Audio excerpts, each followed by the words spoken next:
ಮುಂದಿನ ರಾಶಿ ಮಕರ ರಾಶಿ, ಇವರ 2026ರ ಭವಿಷ್ಯ ಹೇಗಿದೆ ಗುರುಜಿ? ಮಕರ ರಾಶಿಯವರು ಈ ವರ್ಷ ಸ್ವಲ್ಪ ಶತ್ರುಗಳು ಜಾಸ್ತಿ ಆಗ್ತಾರೆ. ಯಾರೋ ಇರ್ತಕ್ಕಂಥವ್ರು ಏನೋ ಒಂದು ಈಗ ಯಾಕೆ ಅಂತಂದರೆ ಅಲ್ಲಿ ಶತ್ರು ಸ್ಥಾನದಲ್ಲಿ ಗುರು ಕೂತ್ಕೊಂಡಿದ್ದಕ್ಕೋಸ್ಕರವಾಗಿ ಯಾರೋ ಶತ್ರುಗಳು ಹುಟ್ಟತಕ್ಕಂಥದ್ದು ಅಥವಾ ಹಳೆಯ ಶತ್ರುಗಳು ಯಾರು ಇದ್ದರೆ ಅವರು ಇವ್ರ ಮೇಲೆ ಬರುವಂಥ ಸಂದರ್ಭಗಳು ಜಾಸ್ತಿ ಇರೋದು. ಅದಕ್ಕೋಸ್ಕರವಾಗಿ ಯಾವತ್ತೂ ಕೂಡ ಶತ್ರುಗಳು ನಾವು ಏನು ಹೇಳ್ತೀವಿ ಅಂತಂದರೆ ಮಿತ್ರರು ದೂರಕ್ಕೆ ಇರಬೇಕಂತ, ಶತ್ರುಗಳು ಪಕ್ಕಕ್ಕೆ ಅದು ಎದುರಿಗೆ ಇಟ್ಕೋಬೇಕಂತ. ಯಾಕೆಂದರೆ ಆ ಮಿತ್ರರು ನಮ್ಮ ಜೊತೆಗೆ ಯಾವಾಗೂ ಹೆಂಗಿದ್ರು ಚೆನ್ನಾಗಿರ್ತಾರೆ.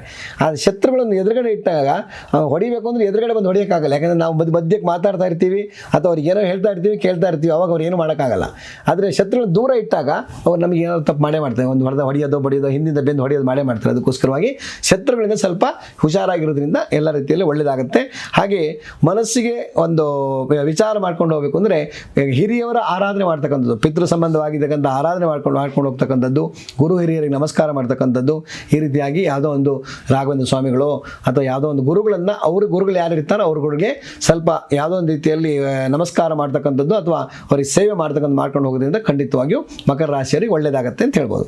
ಆ ಮಕರ ರಾಶಿಯವರ ಆರ್ಥಿಕ ಭವಿಷ್ಯ ಹೇಗಿದೆ? ಆರ್ಥಿಕವಾಗಿ ಈ ವರ್ಷದಲ್ಲಿ ಸಂಪೂರ್ಣವಾಗಿ ಅವರಿಗೆ ಒಂದು ಮದುವೆ ಆಗಿರ್ತಕ್ಕಂಥ ಗಂಡ ಹೆಂಡತಿಯರ ಒಂದು ಫಲಾಫಲದ ಮೇಲೆ ನೆಟ್ಕೊಂಡು ಹೋಗೋದಾಗುತ್ತೆ. ಯಾಕೆಂದರೆ ಗಂಡನಿಗೆ ಚೆನ್ನಾಗಿದೆ ಅಂತಂದರೆ ಹೆಂಡತಿಗೆ ಒಳ್ಳೆಯದಾಗುತ್ತೆ, ಹೆಂಡತಿ ಚೆನ್ನಾಗಿದೆ ಗಂಡಗೆ ಒಳ್ಳೆಯದಾಗುತ್ತೆ. ಅದಕ್ಕೋಸ್ಕರವಾಗಿ ಅವರಿಬ್ಬರ ಜಾತಕದ ಆಧಾರದ ಮೇಲೆ ಅವರು ಸಂಪೂರ್ಣವಾಗಿರ್ತಕ್ಕಂಥ ಆರ್ಥಿಕ ಪರಿಸ್ಥಿತಿಯನ್ನು ನಾವು ಹೇಳ್ಬೋದು. ಇವರ ವೈವಾಹಿಕ ಜೀವನ ಹೇಗಿದೆ ಗುರುಜಿ?